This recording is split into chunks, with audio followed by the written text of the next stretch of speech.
anymore.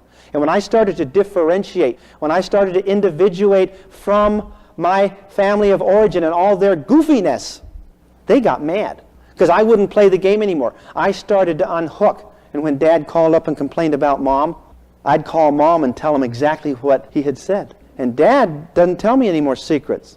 Am I happy? I don't want to be triangulated. I don't want to be dumped on. No dumping. Do not emotionally dump on me. You do your own stuff at home. Don't come dump on me. Because after he got through dumping on me, I'd be like this. And he'd feel pretty good now. Go back and he could stand Mom again for a while. He had dumped on me, unloaded a big load. I didn't even charge him a fee. Okay, so denial. You come out of denial. Now what happens when you come out of denial? Look what he's been doing to me. I get angry. And I was angry. And I had a right to be angry. And it's because I'm still compensating for all that went on before. This is the grieving process. Now I want you to understand simply, it is through the grieving process that you get past this stuff. So you can let it go, so you do not have to be compulsive. You don't have to be a workaholic. Okay, you can start letting it go. You don't have to compensate. What is all this addiction for? It's compensating. See, as long as I can work and produce more than anybody else, I can fill this hole in my soul. Remember the source? I'm shamed. I go to my dad for love. He's not there for me. I go to my dad for this need. I'm frightened. I go to my dad because I want to play. I go to my dad because I'm lonely. I go to my mom for this, that, and the other. They're not there for me. And I become ashamed of my feelings. I become ashamed to be needy. I'm ashamed to be vulnerable, so I can't cry. I'm ashamed to fear, so I don't fear. I start turning down all the emotions. The only emotion I have is anger, high and low. All right? I'm allowed anger. Okay, so now I'm angry. Then I start bargaining and you hear stuff like this. Well, like the guy told me, he says, man, my dad was an alcoholic and he beat me and I survived it. Look at me. And I say, I rest my case. He's all screwed up. But we start saying, it's not so bad. I survived it. And we don't recognize the damage that was being done. Oh, it's okay. But then we get into it and we do recognize that it did hurt us. And I understood it. And I was depressed about it. And I felt bad about it. How come it was my lot to be born in an alcoholic home? Because I feel shamed. I'm ashamed to be needy. I can't go to my wife and say, I need you. I hurt. Can you help me? Can you love me? Am I lovable? Can you accept me? Am I okay? I don't want to risk that because I've been rejected and rejected and rejected in my family of origin. So I've said, I don't need you people. I'm not going to need anymore. I'm not going to be vulnerable anymore. Hang it in your ear. I don't have to be vulnerable. I don't want to need anything. I don't want that. So I'm not going to feel. What kind of life is that? You get stuck with it. But then later I feel, after I started to understand, I become angry about it. I try to rationalize it away, another defense mechanism, right?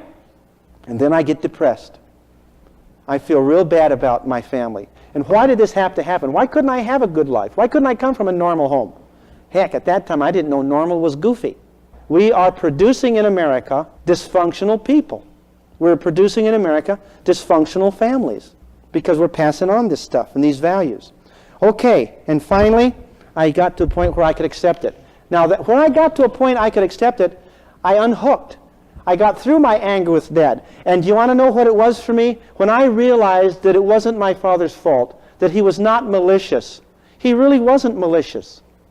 He was a needy child. And I saw him for a grown-up, pathetic, 5-year-old child that was emotionally unable to meet my needs as a child. So the bottom line is that I accept my father for who he is. I accept him for what he is. I say I know he did the best he could. He did the best he could. And I'm going to go on with it. I've given up with it. Now, as long as I've stuffed this stuff down here, and I pretend there's no anger, I just smile all the time. Everything is okay. And so what I'm doing is I'm just building up negative emotions over here. And they just build and build and build, and the pendulum goes clear over here. And when they blow over here, I go into a rage because it's uncontrolled anger. And so it starts to build and build and build. And if I can't vent, and if I can't dump my anger is inappropriate, or my anger is bad, or I'm punished for anger, and I'm told I can't be angry, it's not right, then I stuff over to here. Then finally I blow. And then it's rage. And that's when I can hurt somebody. That's when child abuse takes care of. This is like permissive and autocratic parenting. And so finally, my rage is here, and I hurt people, and I scream, and I holler, and then guess what goes along with that? My guilt. No, that's no good, and I go back to stuffing again. See the phenomenon? And I go back and forth. Can you see that this mourning process is the healing process? It's a very necessary part of the healing process. That to process this and to go through it, acknowledge your pain, say mom and dad couldn't help it, to admit it, to work with it, and get rid of it and unhook is part of the healing process. So you can get over your addictions. I want to tell you, for my own self, this has really worked. I'm differentiated enough now where I can go to my family of origin and they can say crazy things and I just consider the source. People are goofy. I can't make sense out of it. It doesn't make sense. One of the things when I was doing a lot of therapy, I said to people, I want to give you one clue that's really going to help you. This woman was coming in and trying to figure it out and trying to fix it. I said, I'm going to give you one rule that's going to help you immensely. She says, what is it? Give it to me. And I said, write this down. She took out a paper and pencil. I want you to write it. I want you to believe it. And every time you get upset, I want you to read it again and believe it and internalize it. And that thing is this.